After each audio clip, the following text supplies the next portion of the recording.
آج سے ہزاروں سال پہلے ملک شام میں ایک قوم رہا کرتی تھی۔ اس قوم کا نام سوران تھا اور اللہ نے اس قوم کی اصلاح کے لیے ایک اپنے نبی کو مبعوث کیا، جس کو زمانہ آج بھی ایوب علیہ السلام کے نام سے پہچانتا ہے۔ حضرت ایوب علیہ السلام بہت مالدار، خوبصورت، اپنے قبیلے کے سردار اور نہایت عبادت گزار تھے۔ آپ کے 7 بیٹے اور 7 بیٹیاں ہوا کرتی تھی۔ آپ کی عزت و مرتبے کا عالم یہ تھا کہ رستے سے جہاں سے آپ گزرتے تھے لوگ کھڑے ہو کے آپ کا استقبال کیا کرتے تھے۔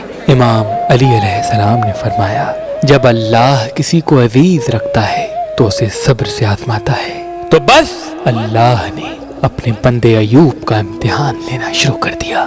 حضرت ایوب علیہ السلام کی ساری اولاد مر گئی اور ساری دولت ختم ہو گئی، اور اس کے ساتھ ساتھ اللہ نے ایوب کو ایسی بیماری دی تھی جس میں ایوب علیہ السلام کا گوشت گلنے لگا، یہاں تک کہ ہڈیاں تک آشنا ہونے لگی۔ بس دنیا نے اپنا روپ بدلنا شروع کر دیا۔ وہ لوگ جو ایوب علیہ السلام کی عزت کیا کرتے تھے، کھڑے ہو کے استقبال کرتے تھے، وہ لوگ حضرت ایوب علیہ السلام کی توہین کرنے لگے۔ یہ کہنے لگے کہ اللہ اس سے ناراض ہے، اللہ کا عذاب ہے ایوب پر، یہ کوئی نبی نہیں بلکہ ایک بے انتہا گناہگار انسان ہے۔ یہاں تک کہ ایوب علیہ السلام سے کوئی بات تک نہیں کرتا تھا۔ اللہ کا نیک نبی مطمئن رہا اور مسلسل اللہ کا ذکر، اللہ کا شکر کرتا رہا۔ لوگوں نے یہ فیصلہ کیا کہ جو بیماری ایوب کو ہے، ایسا نہ ہو کہ ہمارے بچوں کو ہو جائے، اٹھاؤ ایوب کو، اسے ہمارے محلے میں رہنے کا کوئی حق نہیں۔ بس لاٹھیوں اور کپڑے میں لپیٹ کر ایوب علیہ السلام کو کچرے کے ڈھیر پہ پھینک آتے ہیں۔ بس ایوب علیہ السلام کے ساتھ ان کی بیوی اور ایوب مطمئن رہ کر اللہ کا ذکر کرتے ہیں، شکر کرتے ہیں۔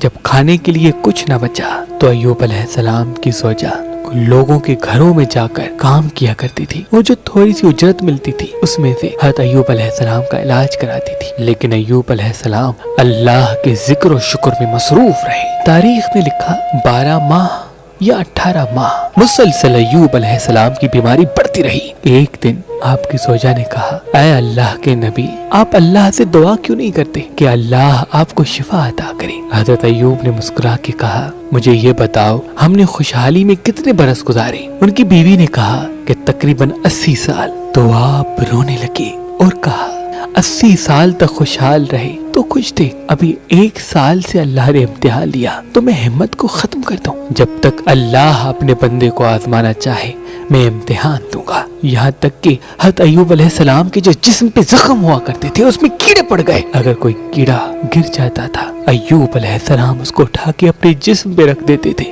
اور کہتے تھے، شاید تمہارے لیے اللہ کا رزق اللہ نے میرے جسم میں رکھا ہے، تم کھاؤ اگر اللہ کی یہ مرضی ہے تو۔ بس جب لوگوں نے حضرت ایوب علیہ السلام کی زوجہ کو کام دینے سے بھی انکار کر دیا، لوگوں نے یہ چاہا کہ ایوب کی بیوی ہمارے محلے میں آتی ہے، ایسا نہ ہو کہ یہ ایوب کے ساتھ رہتی ہے، ایوب کی بیماری ہمارے بچوں کو نہ لگ جائے، اس کو کوئی بھی محلے میں نہیں بلائے گا۔ بس ایوب علیہ السلام کی زوجہ رو رو کے کہنے لگی، اے اللہ کے نبی، اللہ سے دعا کرے۔ تو ایوب علیہ السلام نے ہاتھ اٹھا کر کہا، اے اللہ، یقیناً تو رحم کرنے والا ہے، اپنے بندے پر رحم کر۔ بس یہ کہنا تھا تو آواز غائب آئی، ایوب اپنا پاؤں زمین پہ مارو، وہاں سے چشمہ نکلے گا، اس سے نہاؤ۔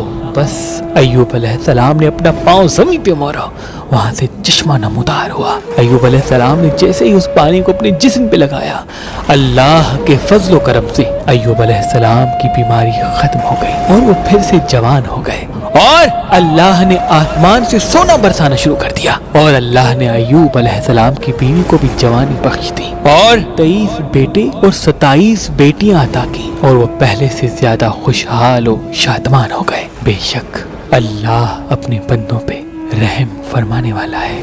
اللہ کے محبوب حضرت محمد مصطفیٰ صلی اللہ علیہ وآلہ وسلم نے فرمایا، زندگی میں جب بھی امتحان آئے تو ایوب علیہ السلام کے امتحانات کو یاد کرنا، اور یہ یقین رکھنا کہ زندگی کا اصل نام امتحان ہے۔ جو اللہ کے جتنا قریب ہوگا اللہ اسے اتنا ہی امتحان سے آزمائے گا، تاکہ جنت میں اسے عظیم مقام عطا کر سکے۔ بے شک وہ عدل فرمانے والا ہے، وہ عدل فرمانے والا ہے۔